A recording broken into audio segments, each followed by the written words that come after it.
Hey there, thanks for stopping by. My name is Glory, and recently lots of people have been asking me, how do you manage your time so well, Glory? How did you never pull an all-nighter studying at architecture school? How do you get stuff done? How do you manage to be so productive? How do you manage to have a full-time job or study at school and still post YouTube videos and do this and do that? And all this time I just think I don't know, I just find time to do it. And I realized time management is maybe something that I never realized that I'm actually quite good at. And some people struggle with this a lot, especially if you're in university or you're working as a young professional. So today I'm going to share with you a really important tool that really helps me manage my time properly, which is this. So this is my bullet journal, or you can call it a planner, which records all of my important events and things that's happening. And I also kind of use it as a journal aside from a planner to kind of write down some of my feelings and thoughts that I have. And actually later on in the video I will show you another tool. I have two of these. So this is a planner, or some people like to call it a bullet journal, and this is my actual journal where I journal some of my thoughts and ideas and thoughts, goals, and all these things. And I think these two things are something that really help me thrive and be successful in a school or professional setting. So I've been doing bullet journaling or planning, whatever you like to call it, since year 12. So that was around almost 5 to 6 years ago. And before university, I got into this thing because I thought it was really aesthetic. I really liked art and design, and I thought this would be a really good tool for me.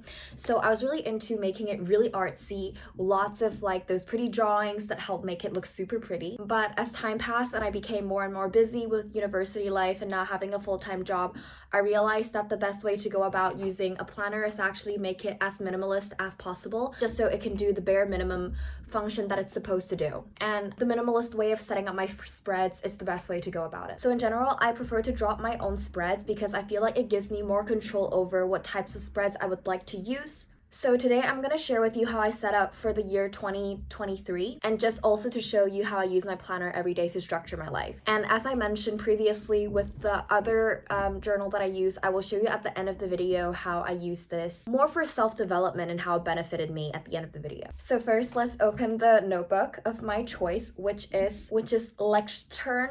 I am so sorry if I'm pronouncing this wrong. Lectern 1917, because I prefer having more pages. It has a total of 251 pages, which is really good because I want to fit in all 12 months in the year. Obviously, if you care more about bleeding, which is the pen ink going through the pages and kind of seeing a ghosting at the next page, then you can get those better and thicker notebooks, which I did use in the past when I was trying to make it more aesthetic and pretty. But those notebooks just tend to have less pages because of the thickness of the paper. And these fancier notebooks just tend to be on the pricier side, so I just prefer to stick to my favorite of 1917 ones. So this notebook costed me £14.99, which may seem pricey to some people, and I accept that, but it is a price that I'm willing to pay because of the quality of the notebook and how much I'm going to use it and the fact that I'm going to keep it for the rest of my life. So we're going to set up the 2023 spreads, and obviously there are tons of spreads that you can find online on Pinterest and even on YouTube.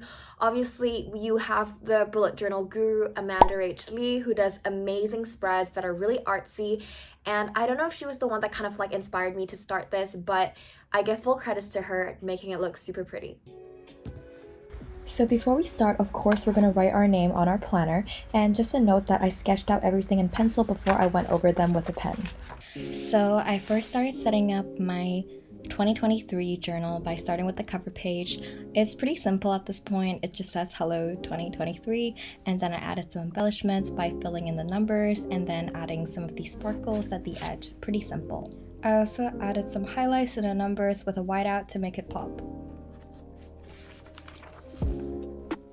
So the next page is a future log where essentially I will map out all of the months in this year, so January all the way to December. So I started laying out the letters of the months first, and then I started to draw the small calendars next to it just by doing a tiny one with the weeks, the days of the week on the top, and then filling in the numbers.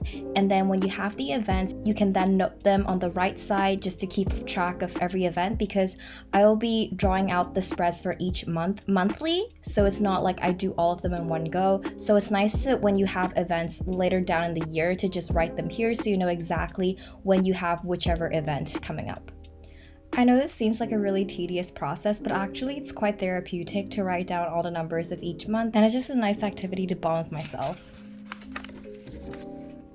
Next up, we have some of my own personal spreads that I like doing. So one of them is a restaurant page. As you know, I'm a huge vegan foodie, so I love going out to try out different vegan restaurants.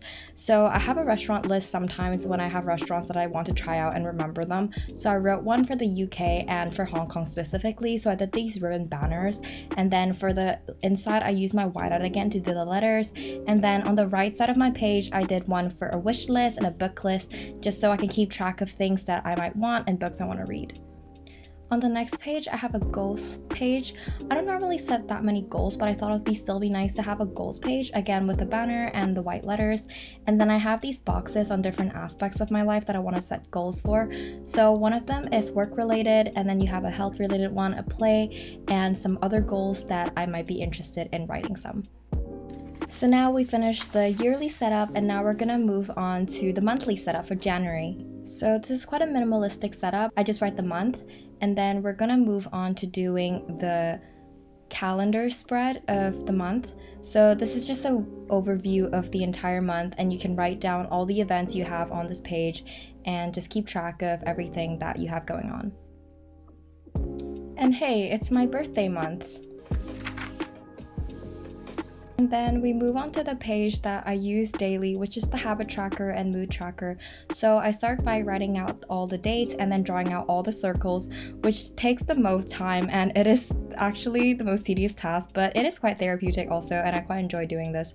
So I draw all the circles, and then I write down all the things I want to track, like exercise, period, medication, and then I would circle it if I do it for the day. And then I have my mood tracker where I write down my mood levels, and then I just track them every day. Next up, we just have a very simple spread layout, which is just my goals, my favorites for the month, book, podcast, and a huge to-do list. Next up is the most important spreads, which is the weekly spreads. And I'm setting up this weirdly because I'm using the ghosting of the sheets to help me determine where each of the letters or words are gonna go, but as you can see, I made a mistake. So if you made a mistake, it's completely fine. Just use some whiteout to rub it out and then just keep going. After I laid out all the pages, I just wrote down the numbers of the dates. Basically, once you know all the events, just fill them in as you go, and then it's pretty straightforward. I then just write down all the tasks I have to do for each day and stuff that happens. And here we have the final flip through of my yearly 2023 setup. That page, the future log, restaurants wish list, book list, goals list. And then we have the January plan with me, the calendar, habit tracker, mood tracker, goal space to do, and the weekly spreads.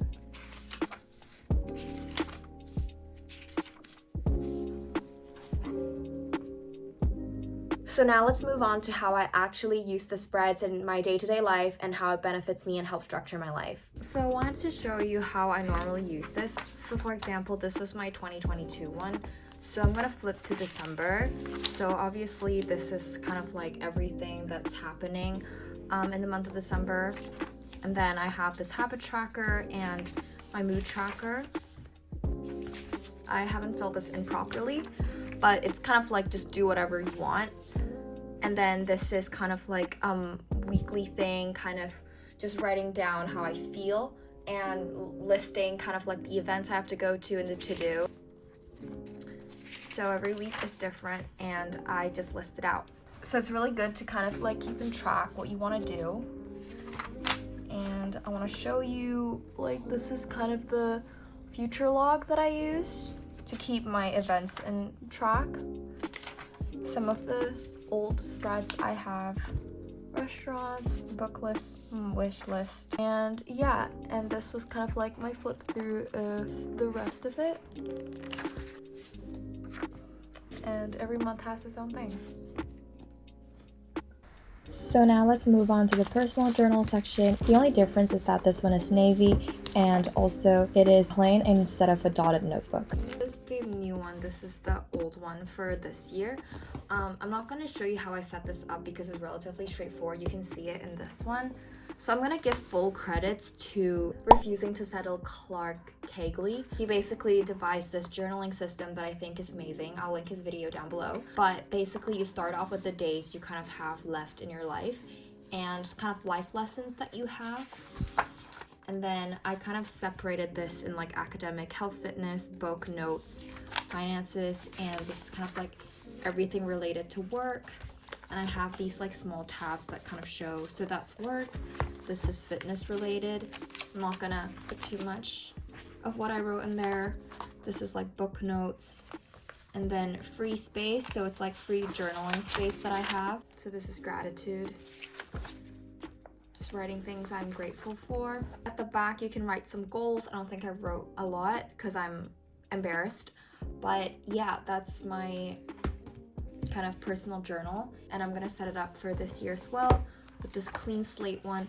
I really love this exercise because you can look back and see how far you've grown. So highly recommend. And so those are my two journals. This one's really beaten up and that's the new one I just set up.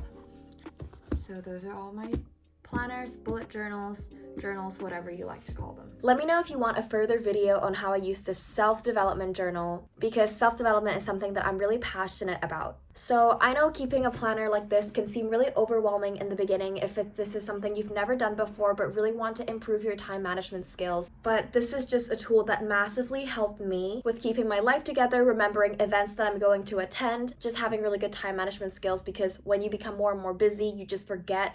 And I'd like to think that the mind is somewhere that is for generating ideas rather than remembering stuff, and you have somewhere like this that helps you remember things, and that's the most important thing. And the reason why I think time management is so important is because time is our biggest asset, and if we don't manage it well, we cannot manage our life well. Personally, I just really like the feeling of writing things down in a physical space, and also just having a log where you can look back and see how far you've come and developed as a person. And I think I'm just a really sentimental person like that, so I love having all of my old journals from 5 years ago, since 2017, and it's just crazy to see how far I've grown. I hope this was really helpful to you, and let me know if you have any questions in the comments down below. I hope that 2022 was a good year for you, and I hope that 2023 is gonna be a more amazing year for you, and I wish you all the best. See you in the next one. Bye.